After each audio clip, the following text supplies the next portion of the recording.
et Madame Delphine Lingemann, qui est une collègue très sympathique, qui nous donne le privilège d'une présence météorique à la Convention des affaires étrangères, mais elle est très active à la Commission de la défense nationale, avec laquelle, comme vous savez, nous entretenons des relations très fortes. Et donc, en plus, je la connais bien parce que nous avons des affinités politiques communes qui n'ont pas lieu de s'exprimer ici, mais qui sont le gage d'une relation amicale tout à fait forte. Alors, je suis très, très content, Delphine, de t'accueillir ici comme rapporteur. Et sans plus tarder, je te donne la parole pour présenter ce rapport. Monsieur le Président, cher Jean-Louis, chers collègues, effectivement, la Commission des affaires étrangères est aujourd'hui saisie d'un projet de loi visant à autoriser l'approbation de la convention entre le gouvernement de la République française et le gouvernement de la République de Moldavie. Alors, je tiens tout d'abord à vous remercier de m'avoir confié tout ce rapport en décembre, avec un remerciement particulier au président Bourlange, et puis également à Maud Gattel, la secrétaire de la présente commission. Alors, pour rappel, cette convention a été signée le 15 juin 2022 à Chisinau et vise à pallier le vide qui régit actuellement les relations fiscales entre la France et la Moldavie. En Europe, seul le Danemark et seule la Suède sont dans une situation analogue. Pour rappel aussi, la convention qui unissait la France et l'URSS, l'ex-URSS, a été dénoncée en 1998 par la Moldavie. Et depuis, un risque de double imposition existe pour les acteurs économiques souhaitant faire commerce entre ces deux pays, ainsi que pour les contribuables associés et intéressés.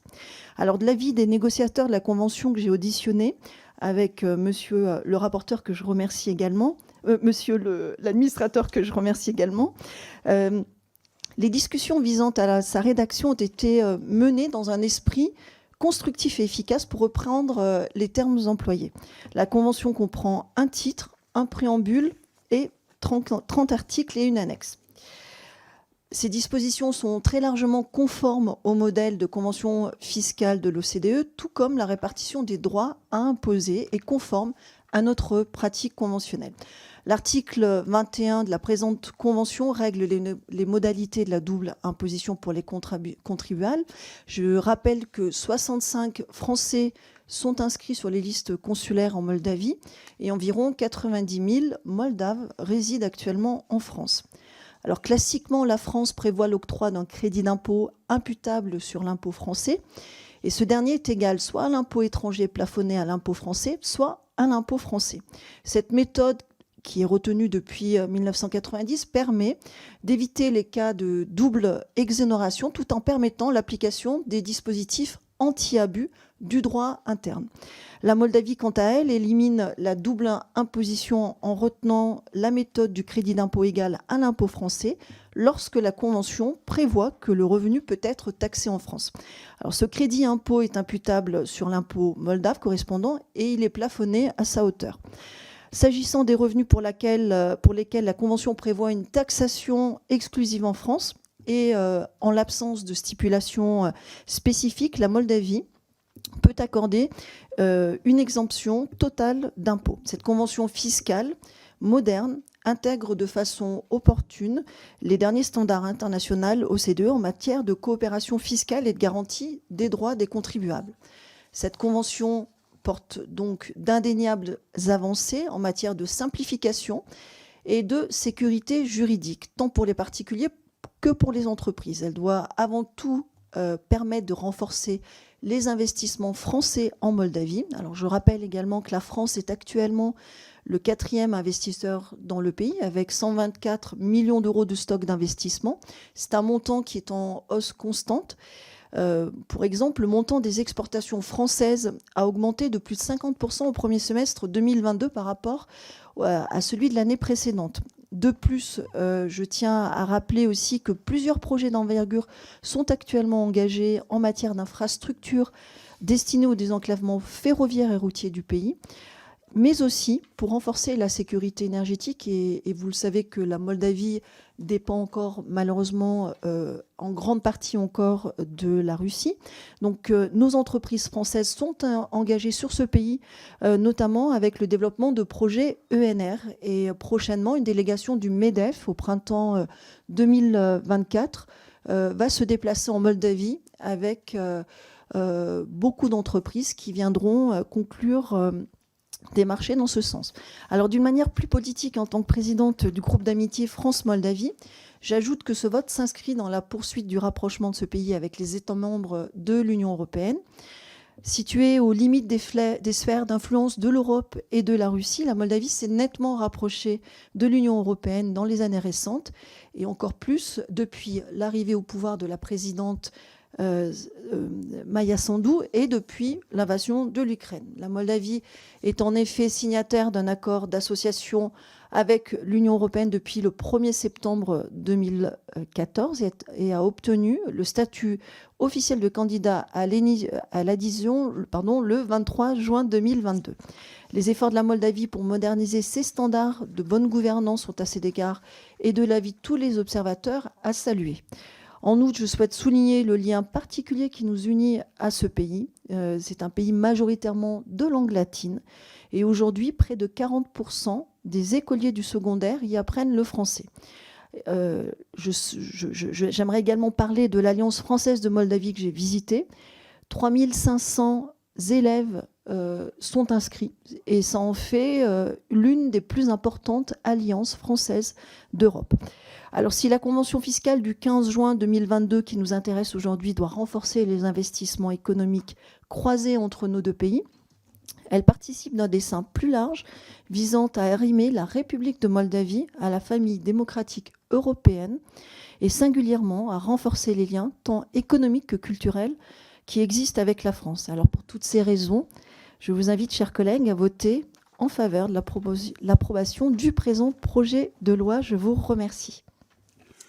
Je vous remercie, Madame la rapporteure. Oui, notre rapporteur a évoqué, éclairé ce que j'aurais pu faire moi-même, elle l'a fait très bien, l'arrière-plan politique de cette convention qui est évidemment technique.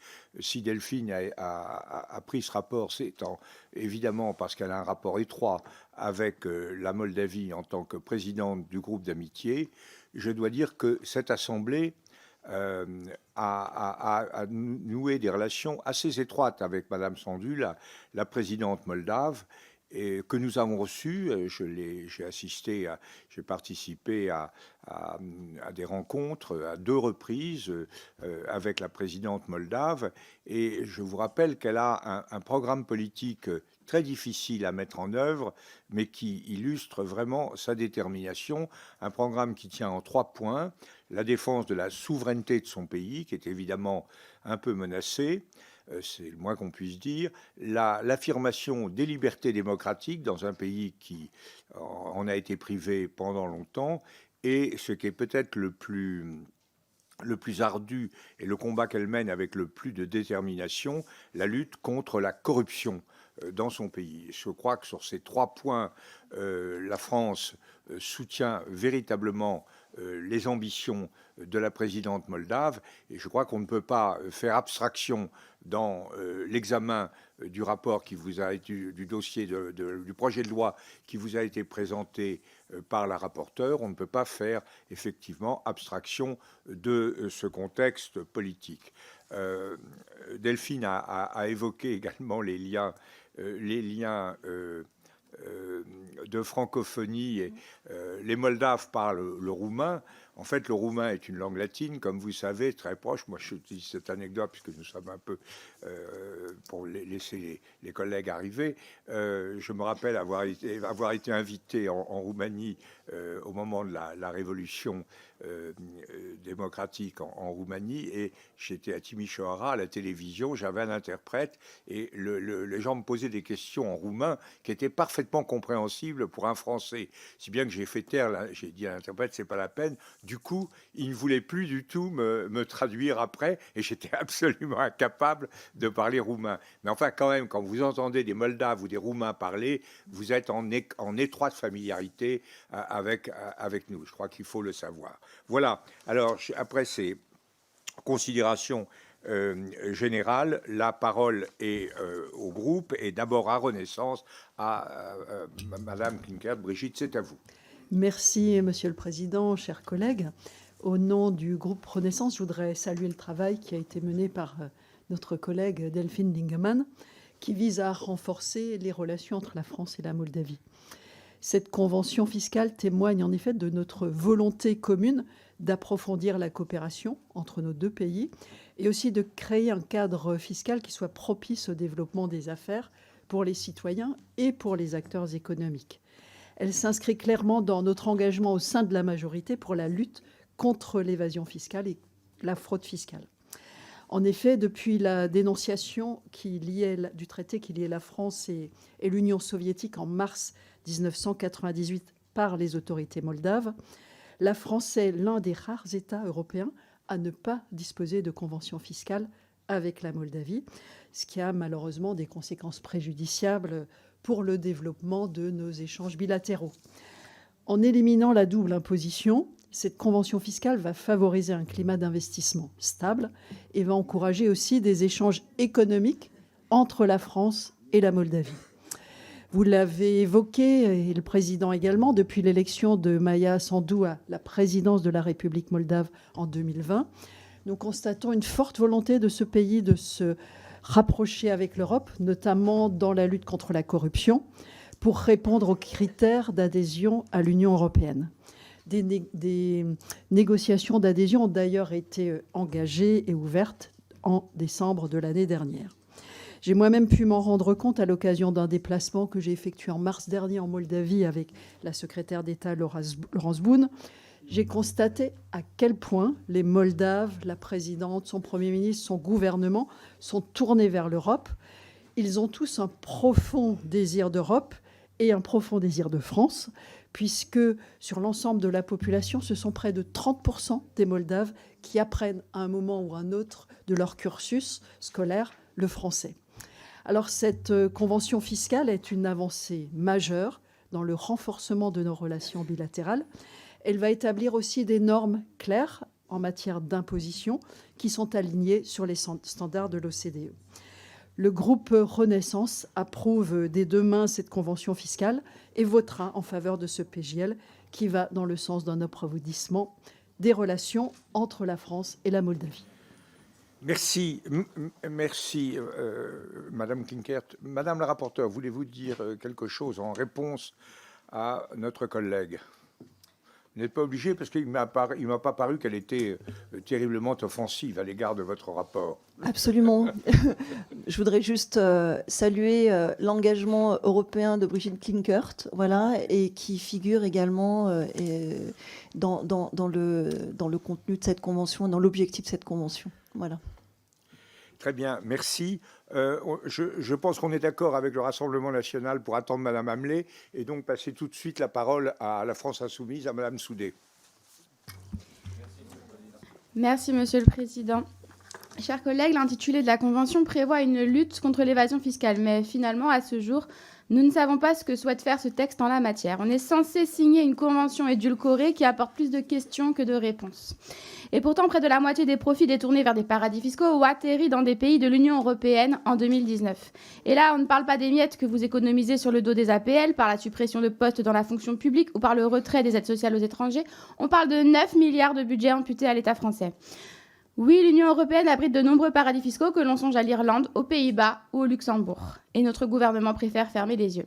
De fait, s'il était motivé par la lutte contre l'évasion fiscale, il n'aurait pas supprimé 1600 emplois à la Direction générale des finances publiques depuis 2017, qui avait déjà été bien attaquée sous la mandature précédente. Il aurait en revanche mis fin au verrou de Bercy. On sent que ce texte a une portée plutôt symbolique, visant à soigner les contours pour la candidature de la Moldavie à l'Union européenne, ce que nous considérons comme inquiétant si l'on n'obtient pas de garanties fiscales claires. Nous voulons une Europe sociale et en cette année d'élection européenne, on ne peut accepter le risque d'alimenter une Europe de la dérégulation. La politique internationale, ce n'est pas seulement symbole et communication, comme semble le croire la majorité. Ce que nous faisons ici aura des conséquences. Nous risquons de créer une nouvelle niche d'évasion fiscale et par ricochet d'alimenter l'extrême droite déjà bien florissante. Et à ce sujet, on ne remercie pas la Macronie. Je sais que ce gouvernement fait preuve de rigueur uniquement avec les pauvres et les étrangers, mais ce n'est pas trop demander que de ne pas aider à minima les riches à échapper à la loi. Cette politique du fort avec les faibles et faible avec les forts ne peut pas continuer quand on voit les chantiers que vous nous laissez en termes de logement, en termes de santé et dans l'ensemble des services publics. Ce texte aurait pu être l'occasion de montrer autre chose, d'imposer des conditions strictes de fiscalité. Ce qu'on demande concrètement au gouvernement, c'est de ne pas nous enfumer avec les symboles et de nous proposer du fond, mais nous avons bien compris que le culte du vide est dans l'ADN de la Macronie. Il m'a semblé que l'intervention de Mme Soudé était moins favorable au rapport que celle de Mme Klinkert. Madame la rapporteure, voulez-vous répondre? Alors, Madame la députée Soudé, tout d'abord, je ne pense pas que la Moldavie soit un paradis fiscal. Vraiment. Si vous connaissiez un petit peu ce pays, on en est loin. Voilà, ça c'est le premier point que je voudrais dire. Le deuxième point que je trouve dérangeant, c'est que vous serviez de cet examen de convention, de projet de loi de convention fiscale comme tribune politique. Ça n'a rien à faire aujourd'hui sur... voilà, franchement, je ne vois pas. Ce n'est ni le lieu, ni le moment, ni le lieu, ni le moment, si vous me permettez. Alors ici, je pense qu'au sein de la commission des affaires étrangères, nous examinons une convention qui permettra d'éviter et de supprimer la double imposition, à la fois pour nos entreprises, mais aussi pour nos particuliers. Alors, sur le point de la transparence et de l'évasion fiscale, je ne sais pas si vous avez lu l'article 24, mais il contient tous les dispositifs qui visent à simplifier, améliorer la transparence en matière d'évasion fiscale. Donc, je vous invite à le relire. Et puis, deuxièmement, il y a eu des échanges de fonctionnaires français moldaves. Nos fonctionnaires français sont allés en Moldavie. Des fonctionnaires internationaux sont allés en Moldavie, justement pour lutter contre tous les dispositifs de corruption et éventuellement d'évasion fiscale. Voilà, je vous remercie. Je vous remercie, Madame la rapporteure. Alors, pour les Républicains, je n'ai pas d'inscrit, mais j'ai un membre. J'ai écouté M. Dumont hier et j'ai vu qu'il abordait cette année avec beaucoup de verve et de talent, donc peut-être veut-il s'exprimer au nom de son groupe. Merci Monsieur le Président. Déjà, mes meilleurs voeux à vous et à l'ensemble de votre bureau et vos administrateurs. Je ne sais pas si je vais être très en verve là-dessus, simplement vous dire, Madame le rapporteur, que évidemment le groupe Les Républicains, qui est dûment représenté aujourd'hui dans cette commission, vous l'avez pu le noter, sera évidemment favorable à ce projet de loi, à cette convention. Évidemment, ça permet de résoudre quelques rares cas de double imposition, donc on comprend bien l'intérêt.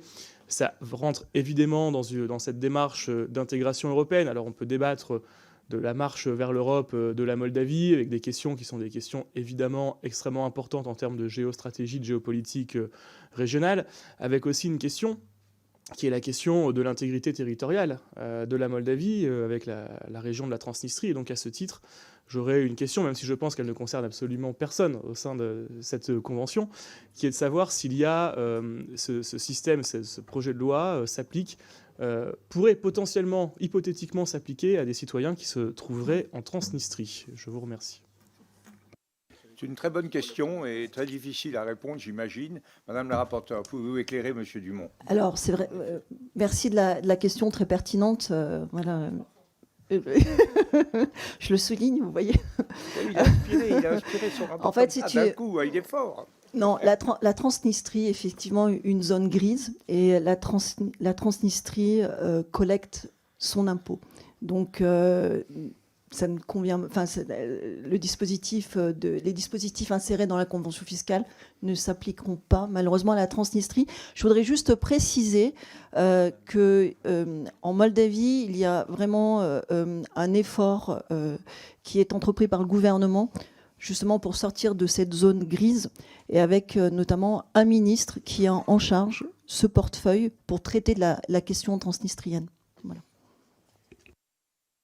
Merci, Madame la rapporteure. Madame Hamelé est arrivée. Est-ce qu'elle a repris son souffle et elle peut intervenir dès maintenant? Je vous remercie, Monsieur le Président. Je vous présente toutes mes excuses. J'ai un souci ce matin. J'en suis désolée. Je vous en prie. Nous savons tous que nous sommes multi-demandés, multi-sollicités entre les exigences familiales, personnelles, politiques. Je vous remercie d'être là. Je vous donne la parole. Merci pour votre compréhension. Madame la rapporteure. Donc, au Rassemblement national, nous pensons que le bilatéralisme doit être encouragé, vous le savez, on le répète suffisamment. Qui plus est quand nous partageons une ancienneté commune dans les relations internationales. C'est le cas de la Moldavie, avec laquelle nous échangeons depuis très longtemps, mais dont la relation politique contemporaine s'est mise en place finalement assez récemment, en 1992. Donc je vais faire simple, je vais faire court. Nous sommes pour le bilatéralisme, nous sommes pour les relations avec les pays, sans pour autant être pour leur intégration dans l'Union européenne. C'est vraiment ce qu'on veut affirmer, c'est-à-dire oui à la coopération, oui à des accords, donc nous voterons pour, mais nous considérons que ça ne, pour autant, nous sommes contre leur intégration. Voilà, je vous remercie. Madame le rapporteur. Alors, vous extrapolez, je vous remercie de votre question, mais c'est un peu extrapolé. En fait, on examine aujourd'hui un projet de loi de convention fiscale. Voilà. Donc, en ce qui concerne l'intégration, la Moldavie est rentrée dans un processus d'intégration à l'Union européenne. Je vais juste rajouter que le chemin sera encore long. On parle de 2030 et qu'il y a plusieurs étapes à parcourir avant. Et donc, échelonnons ces étapes et puis voyons si la Moldavie va dans le sens d'une démocratisation de ses institutions, d'une meilleure gouvernance de ces institutions. En tout cas, plusieurs réformes ont été engagées dans ce sens, notamment, comme le président Bourlange l'a dit, en matière de lutte contre la corruption. Et je pense que nous devons soutenir, en tout cas, ce pays qui a, comme le disait si bien Brigitte Klinkert,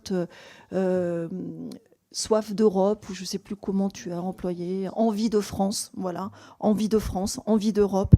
Je pense qu'aussi, c'est important de stabiliser un pays dans cette zone. Je rappelle que la Moldavie, c'est à 50 km d'Odessa. C'est également près de 1000 km de frontière avec l'Ukraine.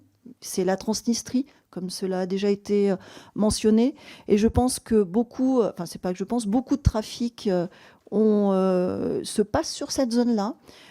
Et c'est important, une mission EUBAM a été installée, c'est important de stabiliser ce pays et de le tirer vers des pratiques démocratiques et de créer un pôle de stabilité sur cette zone-là, en tout cas, en l'intégrant dans ce processus d'adhésion à l'Union européenne. Je vous remercie. Nous allons nous en tenir à la Convention aujourd'hui. Je comprends très bien que la présidente du comité, du groupe d'amitié s'exprime sur le fond en réponse à l'intervention de la représentante du Rassemblement national.